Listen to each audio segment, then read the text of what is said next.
Alright, so if you watched the videos about IndyCar's big problem and what could be done to make sure the sport doesn't sleepwalk itself into disaster, one of the key points was sorting out the schedule. At the moment, the schedule just kinda happens. There hasn't really been any sort of shake-up since 2019, and although the Milwaukee Mile is joining the calendar in 2024, Texas Motor Speedway is dropping off of it. Having read the comments of the videos I mentioned earlier, there seems to be big disparity in terms of what you will want from an ideal IndyCar schedule. Some of you wanted more ovals, some of you think all oval races should just disappear barring the Indy 500, and some of you think that the racing needs to improve. And it's quite clear some of you think that every race should just descend into chaos like the opening scene of Cars. So without further ado, we're going to have a look at our proposed IndyCar calendar.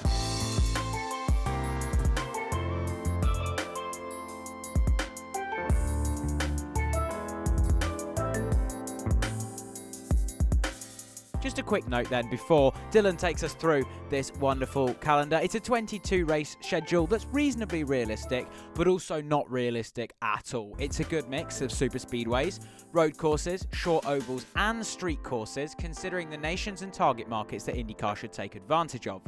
Remember, though, the likelihood of this happening is basically zero. However, if it was completely unrealistic, there would 100% be a race at Thruxton, our local track, plus a season finale doing 160 laps or 400 miles of the Indianapolis Motor Speedway at night under the floodlights. Okay, hear me out, it would be really, really cool. We can start with the notable omissions and changes too. There are no double headers in this calendar, just 22 different challenging tracks for the drivers to showcase all of their skills. There's no Laguna Seca as well. Although it's an amazing track and the corkscrew is an incredible corner, the atmosphere for me just feels slightly soulless. I just think there's better uses of an IndyCar weekend than at Laguna Seca. The other big omission is Donington Park in England. It's an incredibly historic circuit, and with the DHL cargo airport nearby, logistically it shouldn't be too hard to handle. However, I think just for the time being, in order to keep the calendar reasonably possible, it might be a step too far. Here's to hoping though. I'll hand you back to Dylan and he can take us through this 22 race schedule. Anyway, let's get the calendar underway, and here it is in all its glory. This calendar starts the season off with a couple of flyaway races. The aim of the Australia and Japan crisis is to see them come early enough in the season that they beat the Formula 1 rush in their countries. By holding the race in Australia in mid-February, not only does this give enough time for IndyCar to finish this schedule before their desired season end, the weekend before the NFL kicks off, also means that the race comes significantly before the F1 hype builds in Australia. IndyCar would kick off the season on the streets of Queensland, using the track that held IndyCar races before. There are hoops to jump, however, for there were rumours that IndyCar wanted to come back here, but the V8 Supercar Series signed an exclusive deal with the circuit, rendering that impossible for now. Hopefully Roger Penske can work some of his magic. Round 2 would be the first oval of the season. Twin Ring Motegi in Japan is home of one of the most famous moments in IndyCar history, when Danica Patrick took her first and only win in 2008.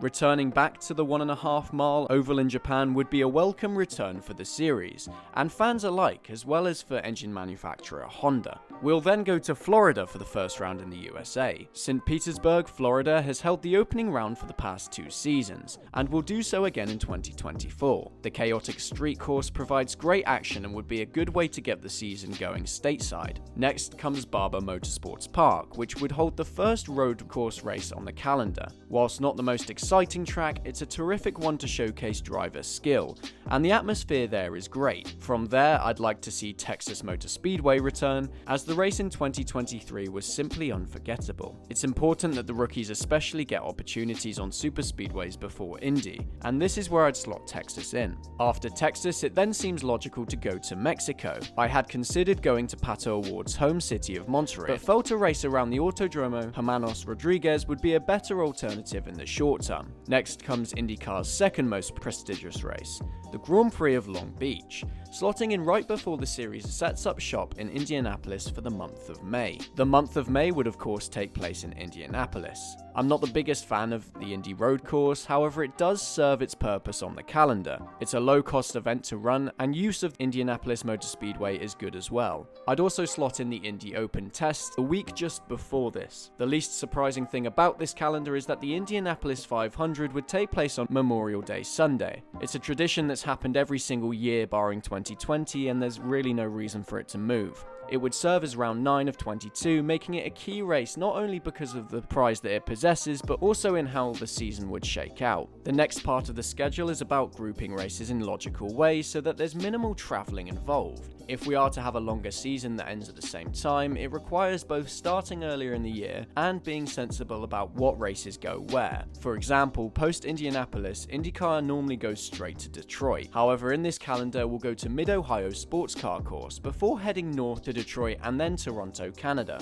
It just makes sense to work this way, heading progressively north before we then come back towards Indianapolis southbound via Road America at Elkhart Lake, Wisconsin, and the Milwaukee Mile south of that. The first short oval of the year at Milwaukee is backed up with a second immediately after at Iowa Speedway. As mentioned before, no double headers, so although both the Milwaukee Mile and Iowa Speedway are set to have them in 2024, it won't be happening in our calendar. From Iowa, we go east to tracks IndyCar has not been to in a while. Watkins Glen would be preceded by a trip to Pocono, the 3-turn oval last seen in IndyCar in 2019. This comes with a big if, however. I've already done a video in my previous spell on YouTube about the perils of Pocono, and so major track upgrades are definitely needed. If not, we'll slot in the Michigan Speedway in between Detroit and Toronto. Watkins Glen needs to return to IndyCar. Although it was poorly supported to the point where IndyCar pulled the plug on it in the late 2010s, it deserves another chance, and with decent marketing could be a great returning race.